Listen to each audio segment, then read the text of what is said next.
Genesis chapter 37. Jacob lived in a land where his father had stayed, the land of Canaan. This is the account of Jacob's family line. Joseph, a young man of 17, was tending the flocks with his brothers, the son of Bilhah, and the sons of Zilpah, his father's wife, and he brought their father a bad report about them. Now Israel loved Joseph more than any of his other sons, because he had been born to him in his old age, and he made an ornate robe for him. When his brothers saw that their father loved him more than any of them, they hated him and could not speak a kind word to him. Joseph had a dream, and when he told it to his brothers, they hated him all the more. He said to them, "Listen to this dream I had. We were binding sheaves of grain out in the field when suddenly my sheaf rose and stood upright, while your sheaves gathered around mine and bowed down to it." His brothers said to him, "Do you intend to reign over us? Will you actually rule us?" And they hated him all the more because of his dream and what he had said. Then he had another dream, and he told it to his brothers. "Listen," he said, "I had another dream, and this time the sun and the moon and 11 stars were bowing down to me." When he told his father as well as his brothers, his father rebuked him and said, "What is this dream you had? Will your mother and I and your brothers actually come and bow down to the ground before you?" His brothers were jealous of him, but his father kept the matter in mind. Now his brothers had gone to graze their father's flocks near Shechem, and Israel said to Joseph, "As you know, your brothers are grazing the flocks near Shechem. Come, I'm going to send you to them." "Very well," he replied. So he said to them, "Go and see if all is well with your brothers and with the flocks, and bring word back to me."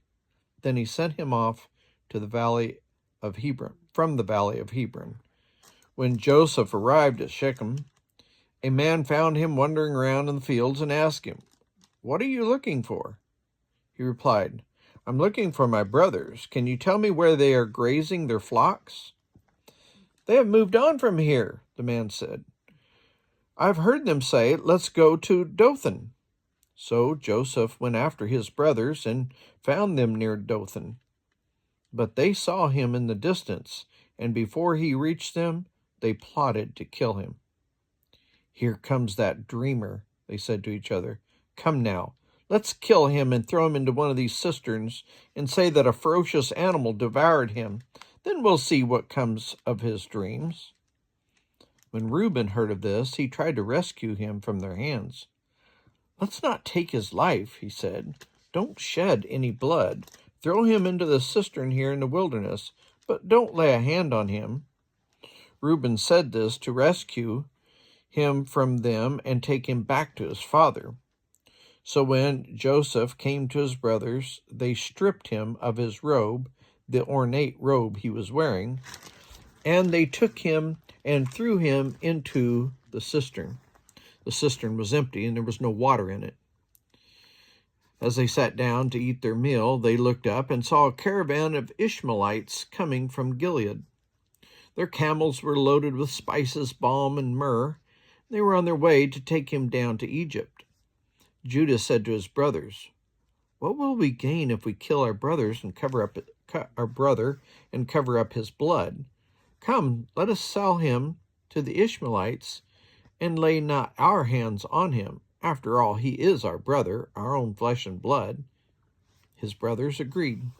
So when the Midianite merchants came by, his brothers pulled Joseph up out of the cistern and sold him for 20 shekels of silver to the Ishmaelites, who took him to Egypt. When Reuben returned to the cistern and saw that Joseph was not there, he tore his clothes. He went back to his brothers and said, "The boy isn't there. Where can I turn now?" Then they got Joseph's robe, slaughtered a goat, and dipped the robe in the blood. They took the ornate robe back to their father and said, "We found this. Examine it to see whether it is your son's robe." He recognized it and said, "It is my son's robe. Some ferocious animal has devoured him. Joseph has surely been torn to pieces." Then Jacob tore his clothes, put on sackcloth, and mourned for his son many days. All his sons and daughters came to comfort him, but he refused to be comforted. "No," he said, "I will continue to mourn until I join my son in the grave." So his father wept for him. Meanwhile, the Midianites sold Joseph in Egypt to Potiphar, one of Pharaoh's officials, the captain of the guard.